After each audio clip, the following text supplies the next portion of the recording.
Bien. Chers amis, bonsoir. Bonsoir, Le cours de ce soir est dédié à la mémoire de Gisèle Halimi en premier lieu, de mon frère Rabbi Shalom Ben Isri, et comme c'est la Hiloula de Rabbi Meir Baalanes, également nous l'associons à notre cours avec un air à sa mémoire. J'expliquerai la signification de ce nerf puisque c'est le thème central de l'Ag Baomer. Nous interrompons notre cours amorcé sur Michelet puisque jeudi soir ce sera l'Ag Baomer et nous allons commémorer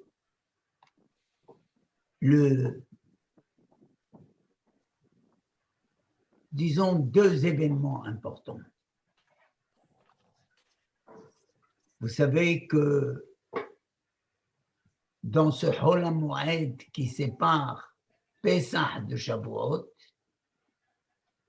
où il s'agit de préparer le peuple juif à la récupération de ce qu'il a perdu durant ces 210 années d'esclavage en Égypte. Parce que on ne sort pas indemne d'un exil, on survit à un exil, mais on emporte avec soi bien des clipotes, bien des écorces, bien des travers de ces civilisations au sein desquelles nous avons vécu. Et c'est ce qui fait que même lorsque nous nous retrouvons aujourd'hui avec l'aide de Hachem sur notre terre, eh bien, nous n'arrivons pas encore à briser les murs de nos différences pour retrouver l'union de notre essence au travers de nos valeurs et de notre terre. Or, cela a été effectivement le message de Rabbi Shimon Bar Yochai,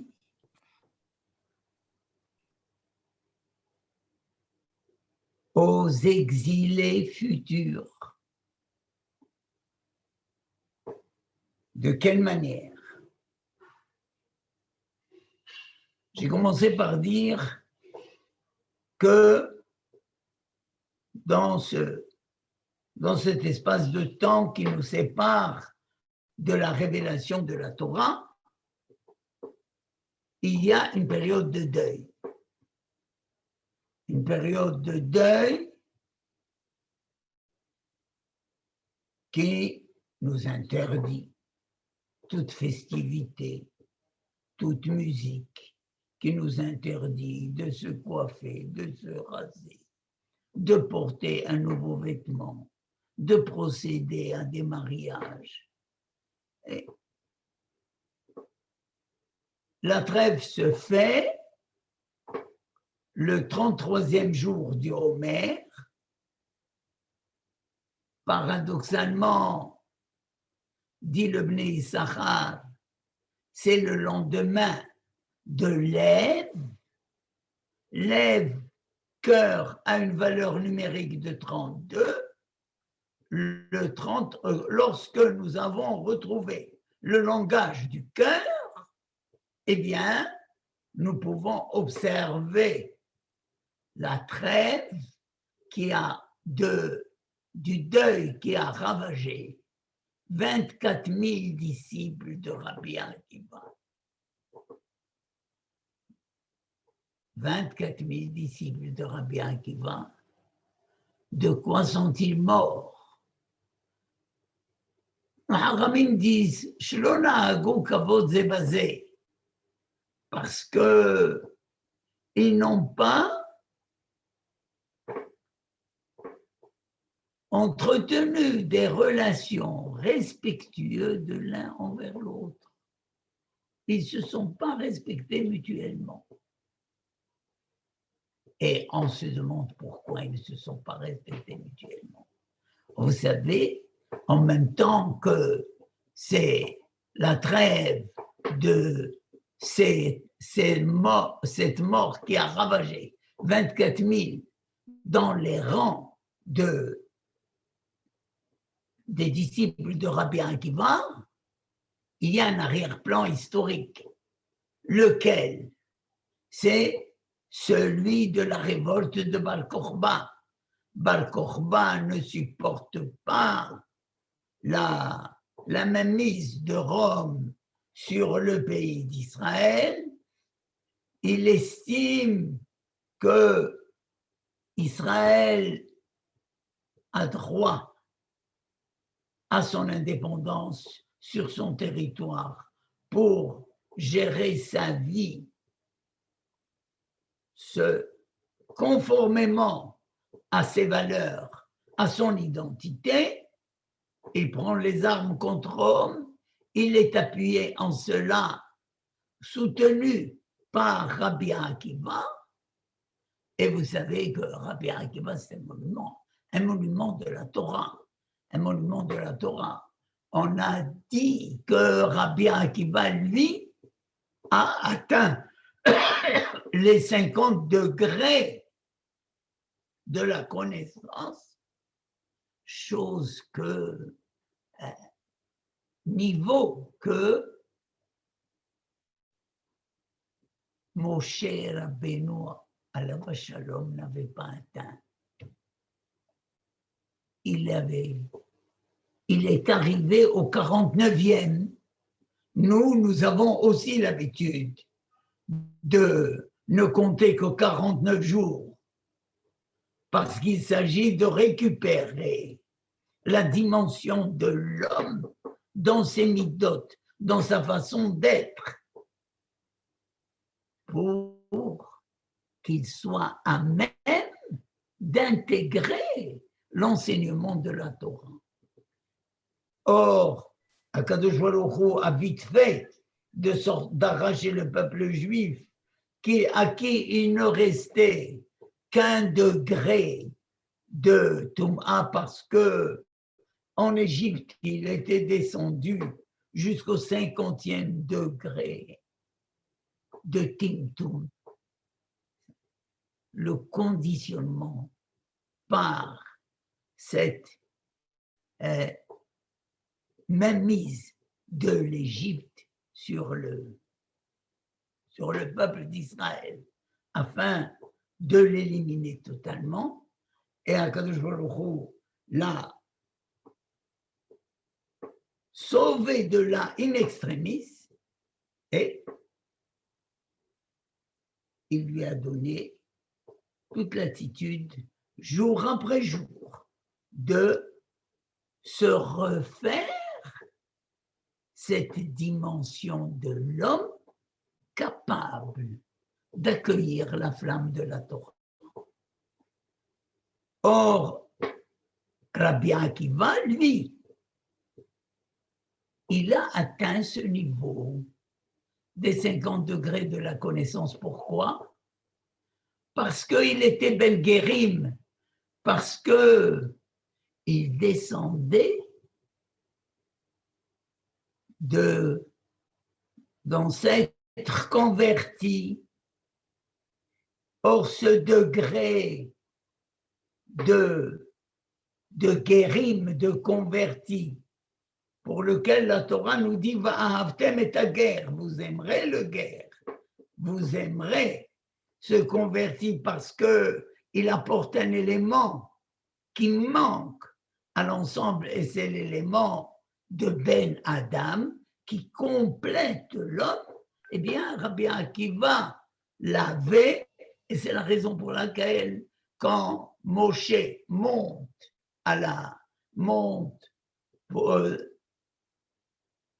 au mont Sinaï, dans les sphères célestes, il trouve Akadosh Baruch Hu en train de mettre des couronnes sur les lettres. Il lui dit, mais qu'est-ce que tu fais là? Il lui a dit, attends, il y a quelqu'un qui va venir beaucoup plus tard, qui va apparaître beaucoup plus tard, et qui, de par sa loi orale, le développement de la loi orale va sur chaque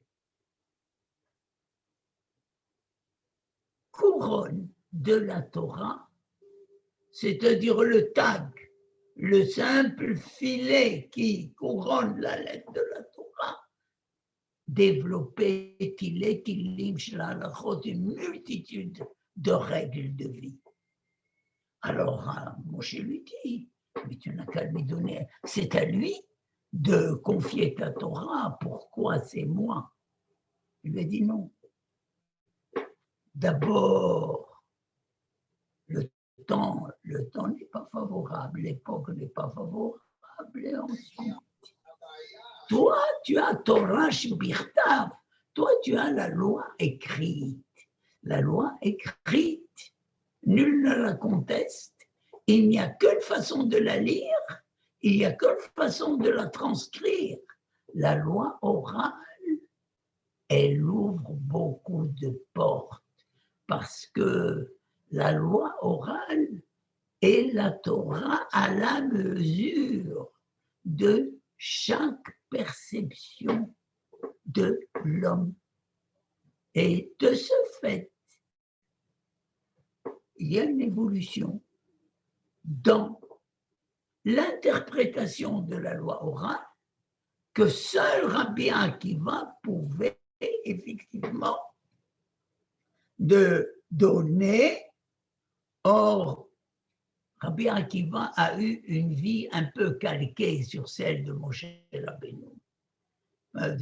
Pendant 40 ans, Rabbi Akiva était un homme de la rue, un Haaretz, volontairement. Il y a un rabbin qui dit qu'il était volontairement Haaretz parce qu'il ne voulait pas être déçu par le comportement des disciples à l'intérieur de la yeshiva. Il voulait atteindre une certaine maturité pour ne pas avoir à les juger. Et lorsque il s'est senti suffisamment fort, alors il s'est lancé dans l'étude pendant 40 ans. Il a vécu 120 ans et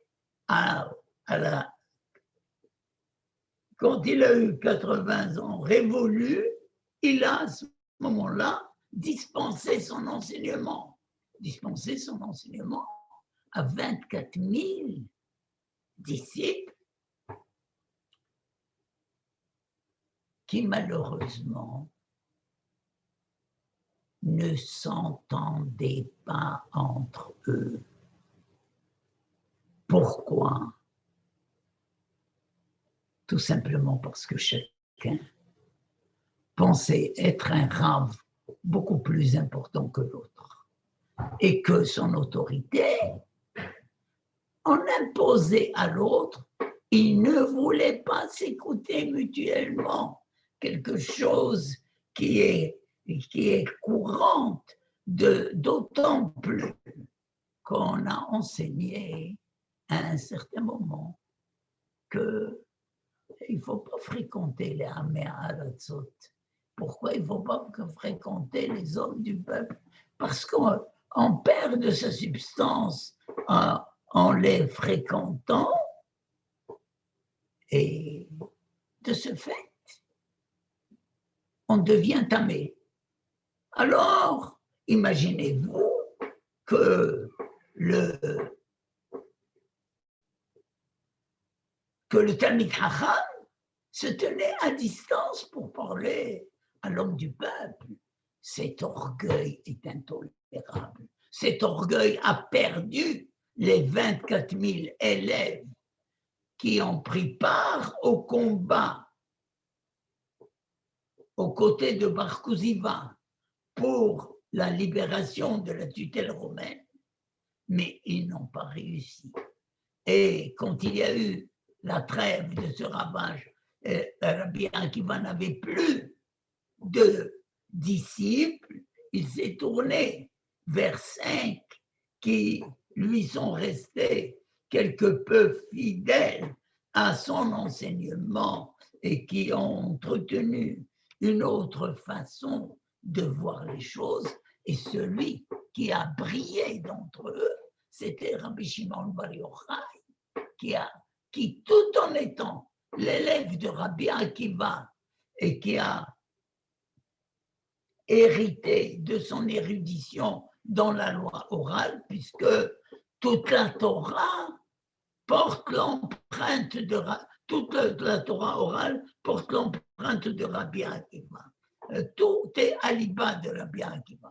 Alors, Shimon Bar Yochai, qui a hérité de cette érudition, a ouvert de nouvelles perspectives pour le peuple au travers de l'enseignement du Zohar. Et le Lag BaOmer, le 33e jour du Omer, jour de la disparition de Rabbi Shimon Bar Yochai, contrairement aux jeûnes observés pour la mort de Aaron, aux jeûnes observés pour la mort de Moshe, il y a une hiloula de Rabbi Shimon Bar Yochai.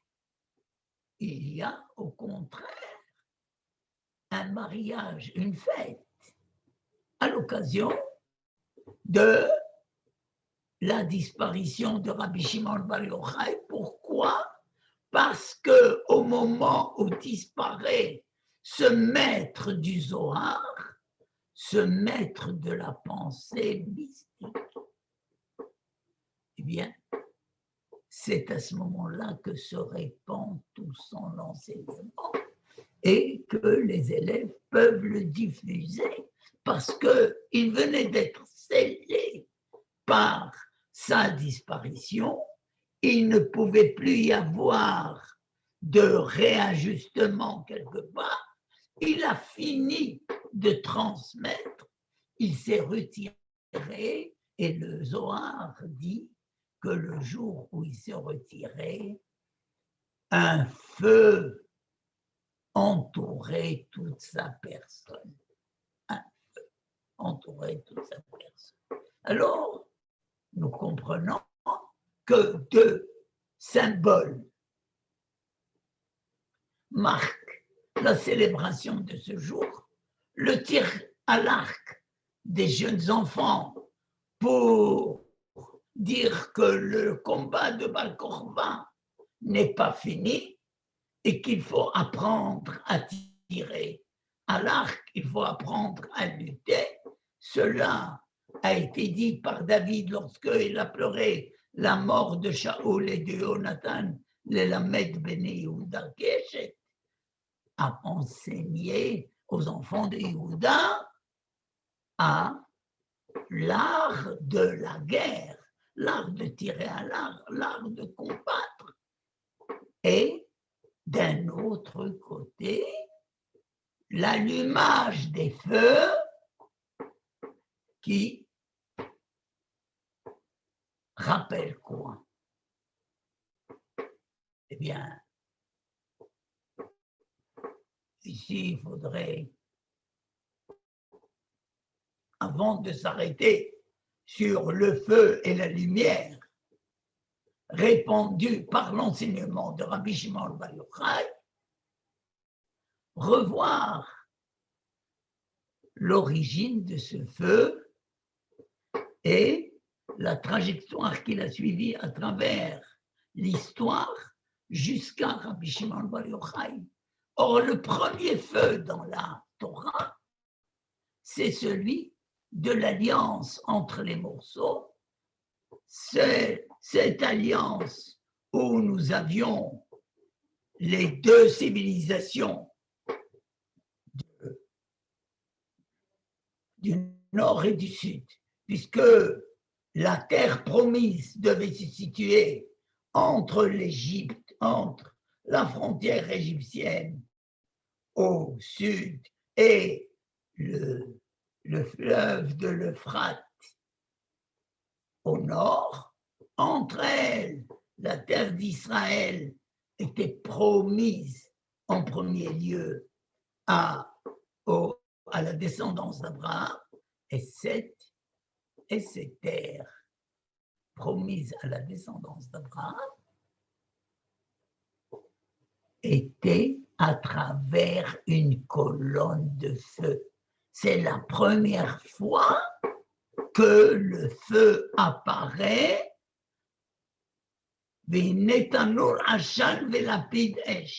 Voici un four tout enfumé et une torche de feu éclairant.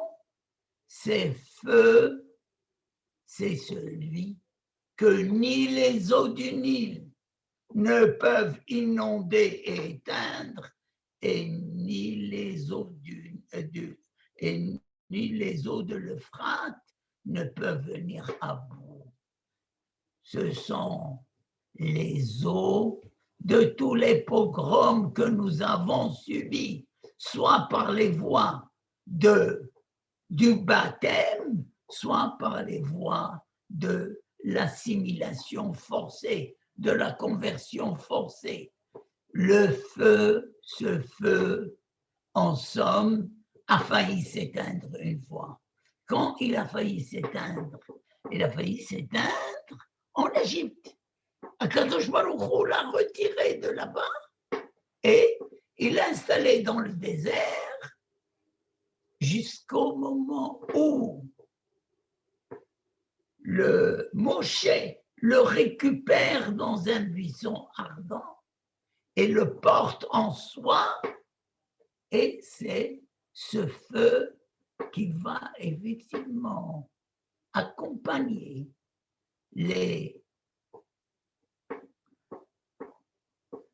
personnes libérées du joug égyptien à travers le désert, et il va les amener jusqu'au pied du mont Sinaï, où ils vont retrouver ce même feu, mais d'une autre nature. Il y a donc deux feux. C'est celui de la promesse de la terre d'Israël qui a été faite à Brit Ben Abetarim, à l'alliance entre les morceaux, et il y a le feu de l'alliance entre Akadosh Baruch Hu et Israël. Et ces deux feux vont trouver plus tard leur place dans le sanctuaire. Le feu va brûler sur l'autel et il ne s'éteindra jamais.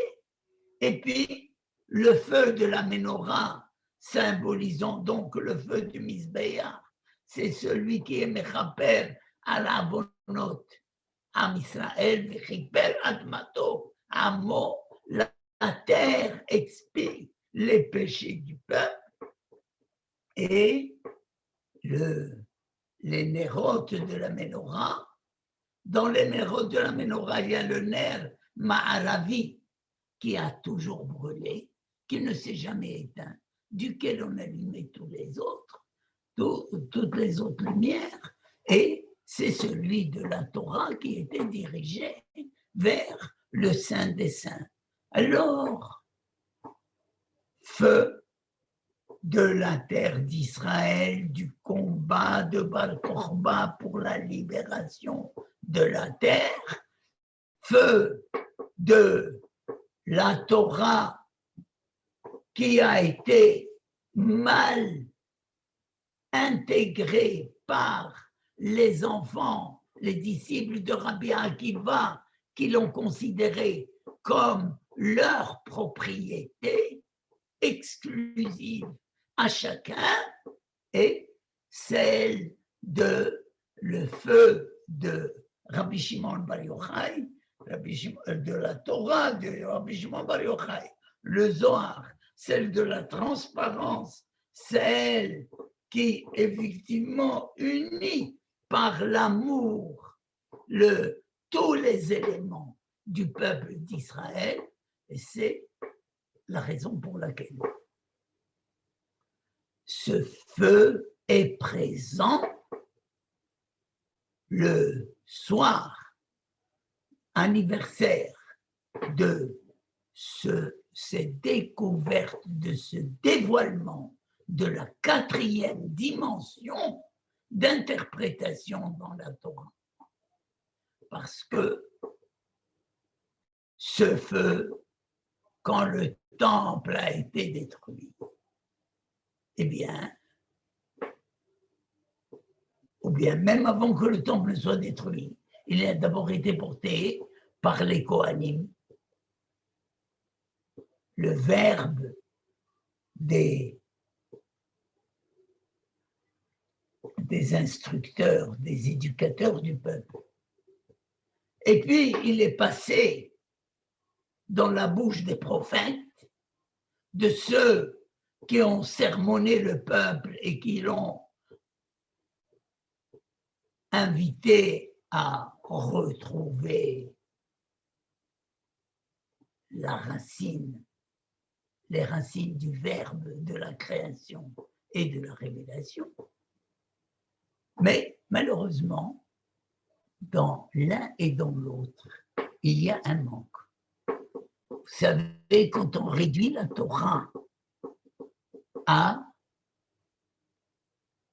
aux exigences de la Chokhmah, de la raison pure, on n'arrive pas effectivement à tout comprendre. C'est peine perdue. C'est peine perdue.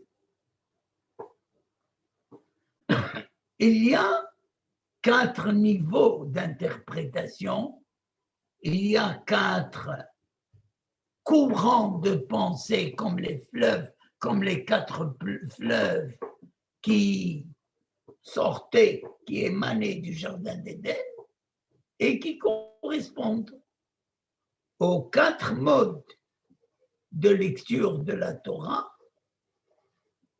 aux 4 modes de vie par lesquels passe l'homme, et ce qui sont le pshat, le sens littéral, la réalité pure. Oui, c'est celle à laquelle on s'accroche.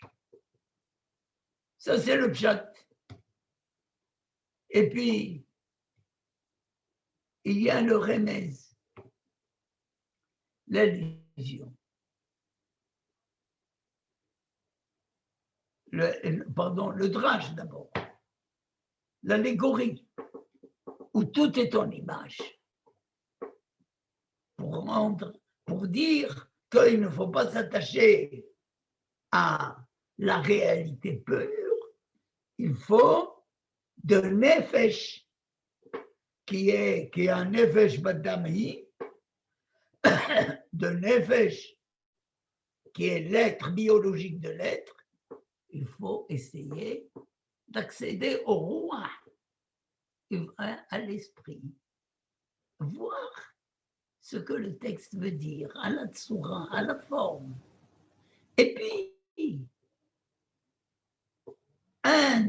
un statut supérieur, il faudrait effectivement chercher le remez, cette présence de la neshama qui, elle, gère tout, mais sans se montrer, elle l'inspire de la Torah et au-delà. Alors ça, c'est nous allons arriver maintenant au sod. Le sod, qu'est-ce que c'est? Besodam al tavo nafshi bikalam al tehat kevodi. Yaakov dit, on a, dans leur secret, mon âme ne partagera pas. Mais en réalité, il y a un parallélisme ici entre Sod et Kahal. Bikalam al tehat kevodi, dans leur assemblée, mon honneur ne sera pas présent. Or, ici, Kahal, c'est parallèle à Sod. Il explique ce que c'est que Sod. Sod, c'est l'assemblée. Saucissonner un enseignement. Essayer de le trancher, de le séparer. Alors, ça reste votre Torah. Mais Torah, chacun étudie sa propre Torah telle qu'il la conçoit, telle qu'il la comprend. Mais attention, ce n'est pas Torah Hashem que l'on chante, Torah Hashem Temima. La Torah de l'Éternel, c'est pas ta Torah personnelle. C'est pas comme toi tu l'interprètes à ta mesure et selon tes niveaux d'interprétation. Non, Torah Hashem, c'est celle qui se situe au-delà et qui est capable de rassembler tous les courants, de les unir. Eh oui, quand il y a une union parfaite, il n'y a plus à ce moment-là de distinction entre le profane et le sacré, le pur et l'impur, le bien et le mal. Il y avait 2 arbres dans le jardin d'Éden. Le Etz Da'at, l'arbre de la connaissance, distinguait encore entre le bien et le mal. Dans le Etz Haïm, il n'y a pas de bien et de mal. Même le mal participe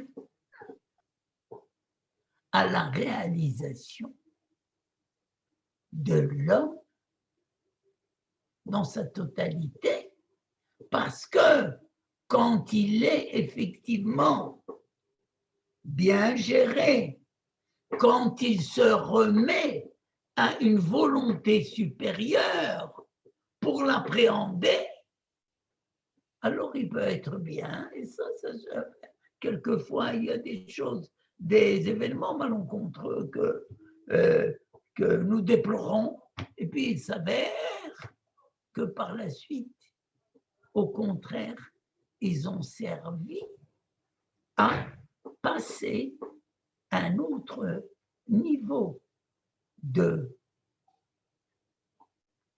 d'intelligence, de compréhension, et qu'ils ont été un élément de bien et non pas de mal.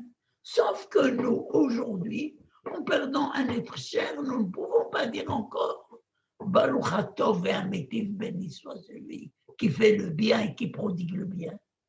Et nous disons Baruch Deyana Emet parce que nous ne sommes pas à même de comprendre que dans la disparition d'un être cher, nous allons commencer à vivre, non pas au travers de ces points, disons, négatifs, entre guillemets, que nous déplorions, mais nous allons au contraire allumer une lumière, un feu, un éclairage nouveau. C'est la raison pour laquelle aussitôt que l'âme se retire d'un être cher, on met à sa tête une flamme. C'est cela qui reste parce que tout être dans la vie est porteur de cette flamme. Le tout est de savoir si nous allons au contraire lui donner plus de substance pour durer. Et à ce moment-là, c'est nertamit. Ça devient une lumière à perpétuité, ou bien ça reste une lumière vacillante que le moindre vent, malheureusement, risque d'éteindre et de sombrer, de faire sombrer dans l'oubli. Eh bien, le Rabbi Shimon Bar Yochai, de par son enseignement, a signifié à l'ensemble d'Israël, au moment où cette Torah de Rabbi Akiva, aussi grande qu'elle était, a pu ravager 24 000 élèves parce que chacun se limitait à son enseignement exclusif et à sa perception, et qui ne pouvait pas intégrer l'autre Talmid Chacham, le condisciple, à plus forte raison, à plus forte raison l'homme de la rue. Alors, Rabbi Shimon Bar Yochai vient nous éclairer d'une lumière nouvelle, celle qui enseigne que nous pouvons berahamim, avec la miséricorde, avec l'amour, dispenser le monde du jugement. Et le jugement est toujours à l'origine de nombreux préjudices. Si nous savions un tant soit peu ouvrir les horizons de la Torah sous les auspices de la miséricorde et de l'amour, alors nous allons retrouver ce Shir HaShirim que Rabbi Akiva lui-même déclarait Kodesh Kodashim. Il dit si toute la Torah est Kodesh, le cantique des cantiques, le chant, l'hymne à l'amour, le chant de l'amour, eh bien, lui, il est Kodesh Kodashim. Et comment il finit Maim Rabbim lo yuchlu lechabot et ha'ahava unharot lo yishtefuha im iten ish et kolon beito ba'ahava. Maim Rabbim, de nombreux eaux, parce que celui qui sépare encore entre les eaux supérieures et les eaux inférieures, il y a un soupçon d'idolâtrie là-dedans. Il y a un soupçon de séparation.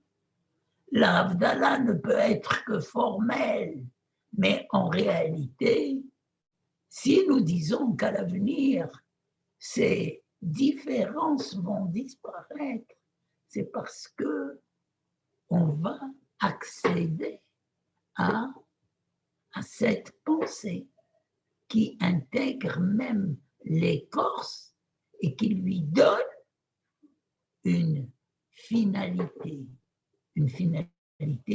en bien. Pourquoi? Parce que les taux messianiques, comme ils sont conçus, c'est Ruach Chorma Obina, Ruach Da'at Virat Hashem, Ruach Chorma, l'esprit de sagesse d'intelligence. C'est très bien. Mais sans Yirat Hashem, sans la vision de l'éternel, sans la crainte de l'éternel, mais une crainte révérentielle, pas la peur, une crainte révérentielle, alors cela ne sert à rien. cette intelligence ne sert à rien. Au contraire, elle peut avoir des effets néfastes au niveau de sa pratique. Et nous le savons parce que dans le monde qui a été créé par Akadosh Baruch Hu, il y a toujours un tzad niglé et un tzad nistar. Il y a un côté révélé et un aspect caché. Il y a un aspect bien et un aspect qui à première vue nous paraît mauvais. Il y a un aspect qui nous paraît doux et que l'on veut bien intégrer, l'autre qui nous rend la vie amère. Mais tout cela, c'est lorsque on se limite effectivement dans une Torah qui nous forme parce que nous ne sommes pas capables d'intégrer cet amour, nous n'arrivons pas encore. Il y a un âge pour cela et un amour, et il se développe au fur et à mesure. Et c'est petit à petit que l'amour lui-même perd de ses attraits, de son attrait physique, de son attrait charnel, et qu'il devient véritablement un amour fruit d'une volonté de connaissance, d'une communication parfaite, et qui est Shalev Etia, est une flamme de l'Éternel. Une flamme de l'Éternel, vous voyez, nous comprenons pourquoi, n'est-ce pas? Nous, c'est une autre danse du feu que nous célébrons le 33e de Homère. Ce n'est pas celle certainement de Manuel de Falla. Hein?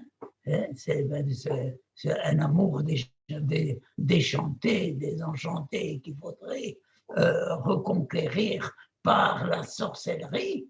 Non, ce n'est pas cette danse du feu à laquelle que nous célébrons le soir du Homère, c'est plutôt ce feu de l'amour, cette danse autour d'un feu de l'amour qui lui unit l'humanité et qui assure au peuple exilé un retour à son bercail, d'une part, et puisque le feu, comme nous avons dit, il est rattaché à la promesse de la terre et à la Torah, et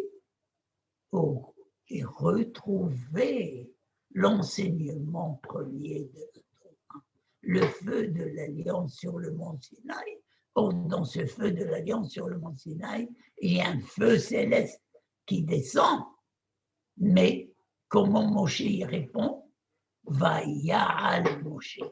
Moshe ne se contente pas de recevoir ce feu, il le porte en lui, et avec ce feu, il entreprend de s'élever, de monter vers l'Éternel.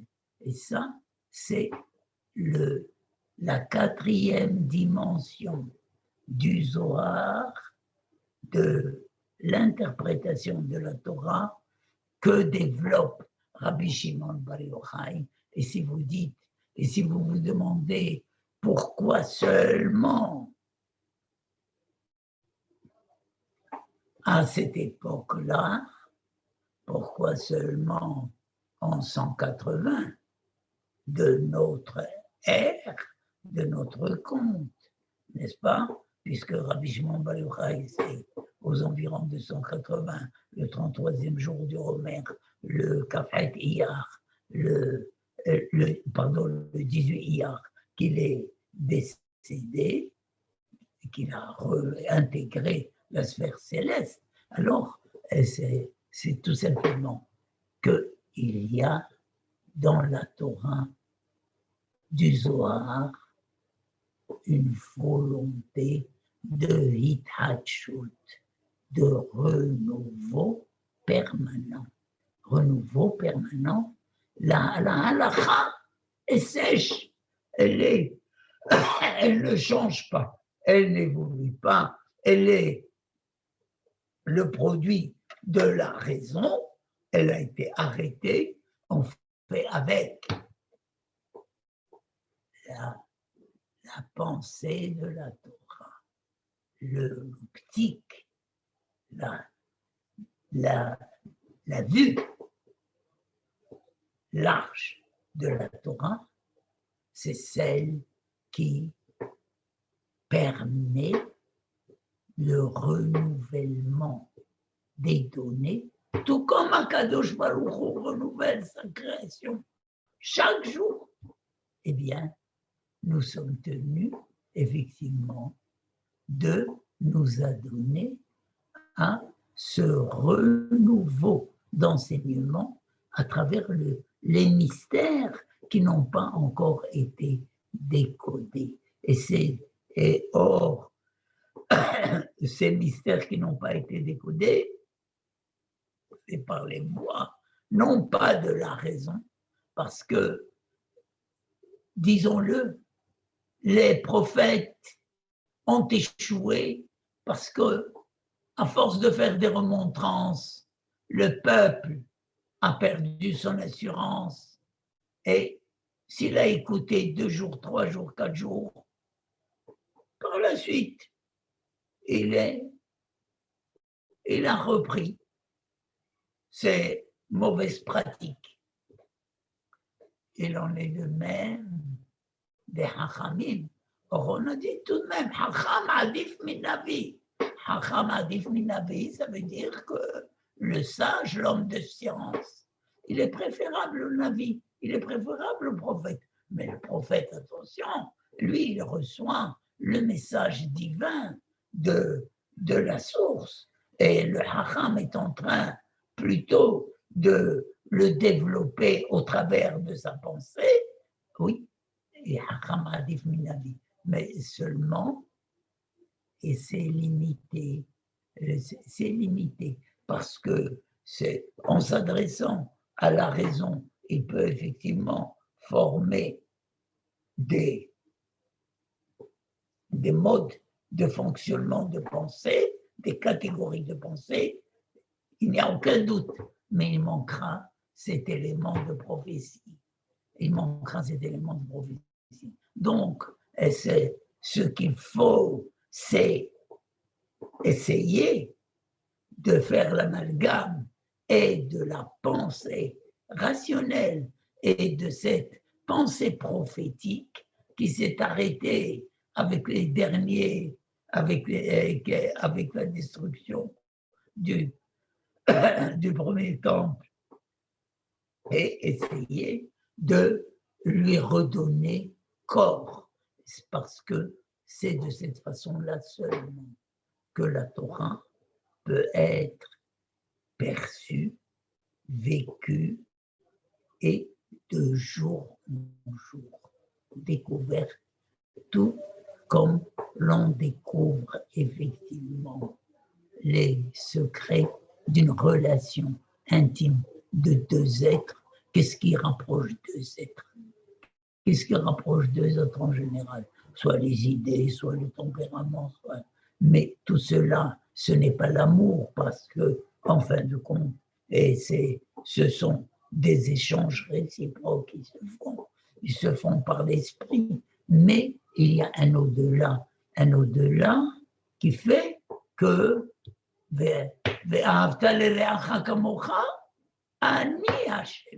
si tu dois aimer ton prochain comme toi-même, pense à la manière dont tu dois aimer l'Éternel. Et l'amour de l'Éternel, c'est un amour à découvrir chaque fois. Ce n'est pas, c'est ce que Rabbi Akiva disait, vous savez qu'il y a 4 qui sont rentrés dans le verger, c'est-à-dire dans le secret de l'interprétation de la Torah. Et c'est Ben Zoma, Ben Azaï, Acher, Elisha Ben Abouya et Rabbi Akiva. Rabbi Akiva leur a dit, attention quand vous arriverez. Non, Rabbi Akiva a dit, attention quand vous arriverez au Avnei Shaïch, aux pierres de marbre, ne dites pas maïm, maïm, ne dites pas oh, oh, non, les eaux qui coulent, non. Essayez de vous taire. Observez le silence. Et on dit, les quatre se sont introduits dans ce verger de la connaissance. Le premier est mort. Le deuxième en est sorti, blessé, atteint intellectuellement. Acher kitzetz bantirot. Elisha ben Abouya, qui est le maître de Rabbi Meir, est devenu un autre. Une manière de dire mécréant. Seul Rabbi Akiva, qui a dit au-delà de la connaissance rationnelle, il y a la émouna, il y a la foi. Prêtez foi à l'autre. Ne dites pas maïm maïm. Cette foi, effectivement, elle fluctue. Des fois, elle est forte, des fois, bon, elle est mouvante. Alors, ne laissez pas votre foi se mouvoir.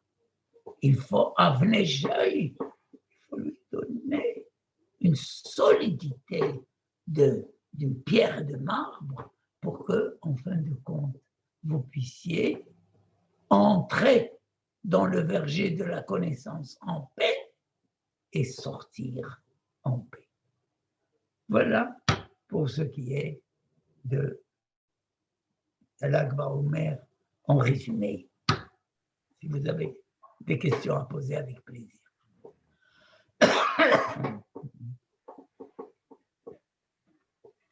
J'ai une question. Est-ce qu'il n'y a pas une sorte de paradoxe entre la personnalité de Rabbi Akiva et la personnalité de Rabbi Shimon Bar Yochai? Puisqu'on voit que Rabbi Akiva, qui était, disons, le contraire de Rabbi Shimon Bar Yochai, d'après ce qu'on peut comprendre, Rabbi Shimon Bar Yochai était très extrémiste en fin de compte. Et lui, il a réussi à sauvegarder la Torah, tandis que Rabbi Akiva, qui était, disons, plus laxiste, ces 24 000 étudiants ont tous été, disons, décimés. Est-ce qu'il n'y a pas une deuxième étude à prendre derrière tout ça? Je veux dire, j'étais partagé entre, vous parlez de Rabbi Shimon Bar Yochai, ou vous parlez de ces différents enseignements. Bezrat Hashem, si Akadosh Baruch Hu me prête vie, et si le cours continue, peut-être que l'année prochaine, à l'occasion de la Gba Omer, on prendra les enseignements de Rabbi Shimon Bar Yochai et on va les décortiquer. Parce que il n'y a aucun doute que la Torah de Rabbi Akiva est celle qui nous permet d'accéder à l'enseignement de Rabbi Shimon Bar Yochai. Nous ne pouvons pas, pourquoi on ne donne pas accès à l'enseignement du Zohar avant 40 ans, tout simplement parce que on dit qu'il faut une certaine maturité.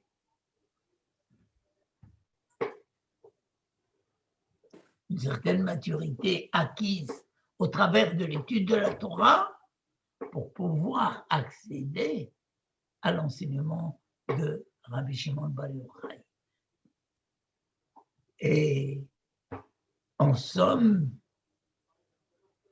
Rabbi Akiva, c'est lui qui a résumé toute la Torah à Ve'ahavta lereacha kamocha. Tu aimeras ton prochain comme toi-même. Ani Hashem, c'est klal gadol batorah. Alors, ahavta lereacha kamocha ani Hashem, je souligne au passage, quand on dit Ve'ahavta et Hashem Elokecha, tu aimeras l'Éternel ton Dieu. Ve'ahavtem et ta guerre, vous aimerez l'étranger. Alors, en principe, on devrait dire Ve'ahavta et re'acha kamocha, tu aimeras ton prochain comme toi-même avec et. Or, ici, le texte a changé. Au lieu de et, ve'ahavta et re'acha, il a dit ve'ahavta le re'acha. Tout simplement parce que l'amour de l'étranger et l'amour d'Akadosh Baruch Hu, il est d'une autre nature, parce que comment tu peux aimer Akadosh Baruch Hu? Comment tu peux l'aimer?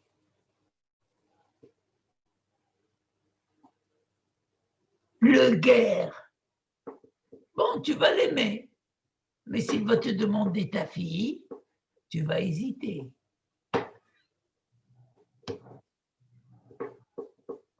Tu vas essayer de voir si c'est effectivement compatible. C'est difficile parce que les antécédents, s'ils revenaient, c'est grave pour tout le reste de la postérité. Mais ça, tu vas le faire en posant des actes. C'est pas théorique. Ce ne sont pas de bonnes paroles. C'est pour cela que je vous ai dit comment il dit que c'est Ani Hashem, c'est Ve'ahavta et Hashem Elokecha. Voilà, c'est lui. Ensuite, Ve'ahavta lereacha, c'est l'amour du prochain. C'est très bien. Alors, reste maintenant le troisième élément, c'est Kamocha, comme toi. Comme toi, tu dois aimer ton prochain, comme toi. Comme toi. Or, Shimon HaTzadik dit, sur 3 éléments le monde repose, à la Torah, à la Avoda, ve'al Gemilut Hasadim. À la Torah, c'est pour ta formation personnelle.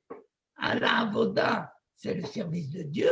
Gemilut Hasadim, la pratique de la bonté, c'est vis-à-vis du prochain.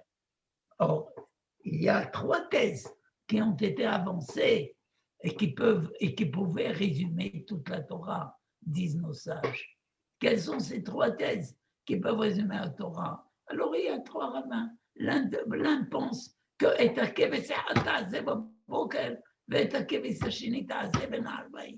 l'agneau, un agneau le matin et un agneau le soir, ce sera ton sacrifice du matin et du soir, c'est-à-dire le service de Dieu dans les moments heureux de la vie le matin, comme dans les moments sombres de la vie le soir. Tu te donnes un point, c'est tout. Tandis que Rabbi Akiva a dit non. Tu aimeras ton prochain toi-même. Vient Ben Azaï qui dit non.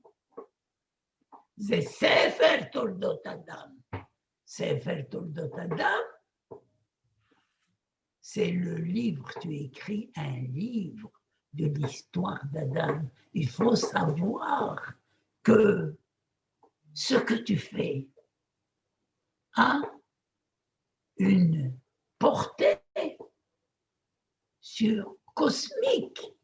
Tu ne le réalises pas, tu ne le sais pas, mais peut-être une portée infinitésimale, mais rien ne se perd.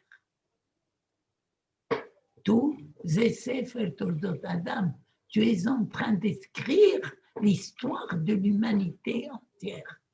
Et en fait, c'est cela la Torah de Rabbi Akiva. Seulement, dans sa façon de la vivre et de l'interpréter, bien sûr, il peut manquer cet élément de sod, c'est-à-dire de rassemblement, où ça devient Ashrei Ish, Asher lo halach ba'atzat reshaim, ובדרך חטאים לא עמד, ומושב לשם לא יוסף, ובתורתו יהגה יומם ולילה. Heureux est l'homme qui fait de la Torah d'Hachem sa Torah. Donc c'est devenu sa Torah, uniquement sa Torah. Or, ça, comme j'ai dit tout à l'heure, ça ne doit pas rester ma Torah. Ma Torah, elle souffre de ses limites, de mes propres limites à moi. Mais Torah d'Hachem, la Torah d'Akadosh Baruch Hu, telle qu'elle est, elle est au-delà. Rabbi Akiva l'avait, puisque je vous ai dit, il avait atteint les 50 degrés. Ce qu'a ajouté Rashbi, ce sont les éléments. Or, vous dites qu'il était plus extrémiste. Par quoi il était extrémiste? Lequel? C'est parce qu'une fois, quand il est sorti de la Méhara, de la caverne, et qu'il a trouvé des gens en train de s'adonner aux travaux d'agriculture, il les a regardés férocement, au point de les brûler, un regard flamboyant. Alors, la Bat-Kol lui dit, retourne, si tu n'as appris que ça en te consacrant à l'étude de la Torah pendant 12 ans dans la caverne pour condamner les autres, alors tu n'as rien appris. Il retourne, il reste un an. Et quand il ressort, attention, son fils Elazar n'en est pas guéri, mais lui, maintenant, quand il voit qu'on transporte de l'arôme pour célébrer le Shabbat et que tout ce travail, c'est pour entrer dans le Shabbat, alors il dit, finalement, il faudrait s'adonner également au travail de la terre. Parce que la Torah a dit qu'il faut travailler la terre. Mais comment lui, il peut exclure le travail de la terre? Et il a dit que les étrangers vont travailler pour nous. Or, lui ne voulait pas. Pourquoi il a condamné? Parce que c'était à ce moment-là une économie qui ne servait que l'occupant, les Romains. Il a dit, quand ce sont les Romains qui profitent de tout le labeur du peuple juif, de tout l'amour du peuple juif pour sa terre, il faut faire la grève.